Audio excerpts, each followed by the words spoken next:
Bienvenidos a todos. Vamos a estar hablando sobre la tabla periódica.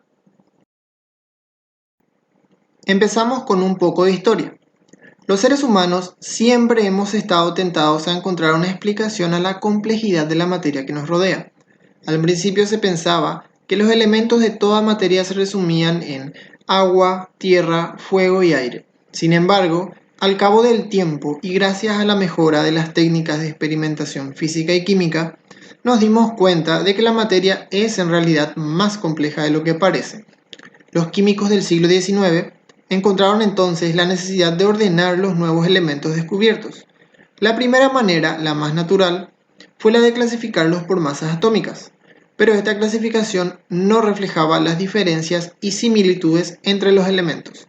Muchas más clasificaciones fueron adoptadas antes de llegar a la tabla periódica que se utiliza en nuestros días. En cuanto a su evolución, empezamos por Dobreiner. Este químico alcanzó a elaborar un informe que mostraba una relación entre la masa atómica de ciertos elementos y sus propiedades en 1817. Él destaca la existencia de similitudes entre elementos agrupados en tríos, que él denomina tríadas. La tríada del cloro, del bromo y del yodo es un ejemplo. Pone en evidencia que la masa de uno de los tres elementos de la tríada es intermedia entre la de los otros dos. Seguimos con Champ-Courtois y Newlands. En 1862, Champ-Courtois, geólogo francés, pone en evidencia una cierta periodicidad entre los elementos de la tabla.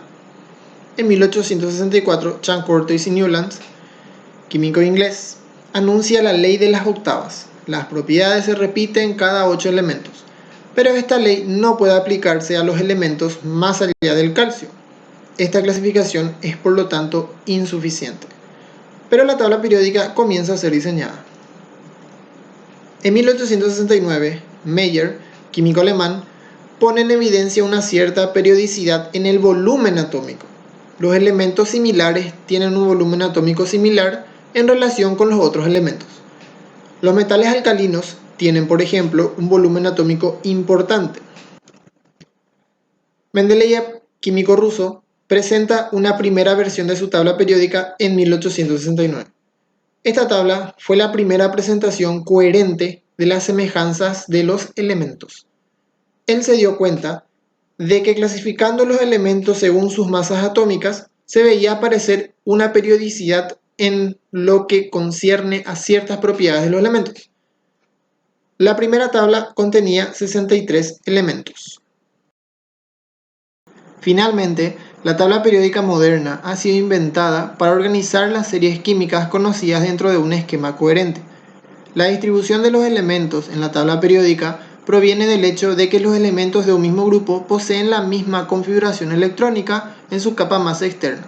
Como el comportamiento químico está principalmente dictado por las interacciones de estos electrones de la última capa, de aquí el hecho de que los elementos de un mismo grupo tengan similares propiedades físicas y químicas. Organización de la tabla periódica. En la tabla periódica, los elementos se agrupan con otros de propiedades químicas y físicas semejantes.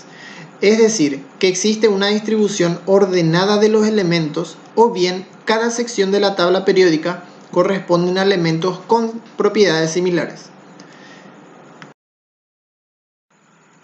Principalmente están ordenados según su número atómico, el cual se ubica en la zona superior izquierda de cada elemento y se simboliza con la letra Z. Podemos observar al zinc de número atómico 30.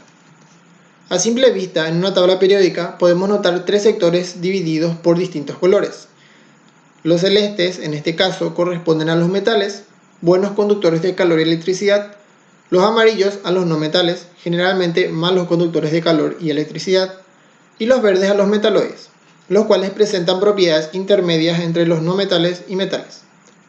Cabe resaltar que si nos desplazamos de izquierda a derecha en una tabla periódica, los elementos cambian en forma gradual de metales a no metales. Una tabla periódica también está ordenada de acuerdo a los grupos y periodos. Cuando hablamos de periodos, nos referimos a las filas horizontales que van del 1 al 7. Los grupos o familias, sin embargo, Se encuentran como columnas verticales y van del 1A al 8A y es del 1B al 8B. Para más facilidad, también podemos llamar a algunos grupos por sus nombres. El 1A como metales alcalinos, el 2A metales alcalinotérreos, 7A halógenos y el grupo 8A corresponde a los gases nobles.